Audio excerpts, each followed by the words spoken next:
coup initiated by the military regime in Athens and brought Mr. Sampson to power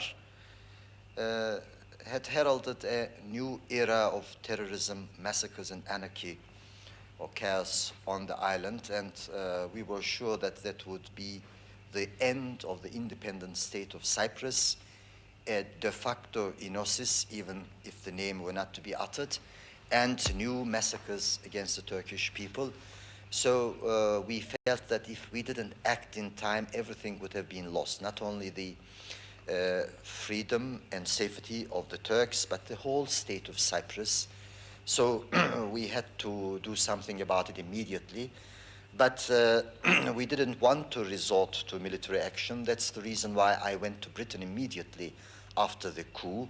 That is, I went there on the 17th and talked with Mr. Wilson, Mr. Callaghan and their colleagues, and inquired if we could do something together as to guarantor powers.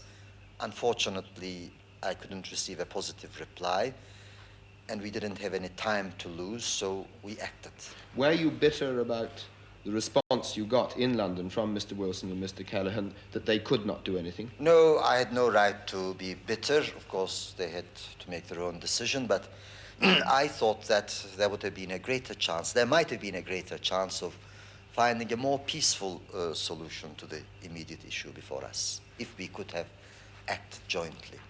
Whatever the justification of the original landing, you in Turkey lost a lot of world sympathy with the breakdown of the Geneva Conference. There you were negotiating, but you issued an ultimatum. You were asked for just 36 hours to consider it, a question of peace or war, and you would not give it. You went back to war.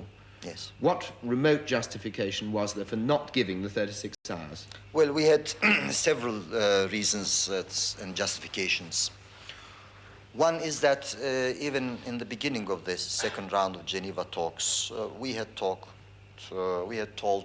the British, Greece, and the island Greeks about our suggestions. It wasn't something new that they learned on the sixth day of the conference.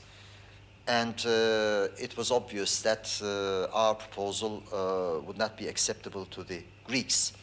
We were also sure that they were trying to gain time, because after the change of regime in Athens, which we really welcome in Turkey, the Greek government had become aware that they were quickly regaining prestige in the international world, and they thought that if they had time, they could give the things the direction they wished in the diplomatic field. And another factor, there was a very serious case of security for the Turkish units. You know,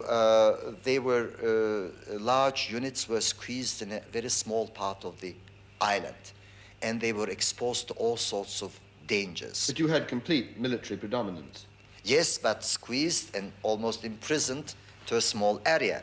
They weren't being effective to secure the safety of the Turks elsewhere, and they could not even undertake their own security because they were exposed to all sorts of dangers within a small area surrounded by Greek forces.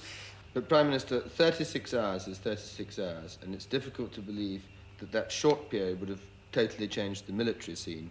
It does look, to many outsiders, as if you'd always intended to take a stage two and to take what you wanted by force, which is in fact what you did. Yes, but it was a matter of taking risks. We felt that we had taken all the risks we could regarding the security of the Turkish troops on the island by waiting so many days after the first Geneva talks. And there were several indications that the Greeks were, after gaining time, after delaying tactics,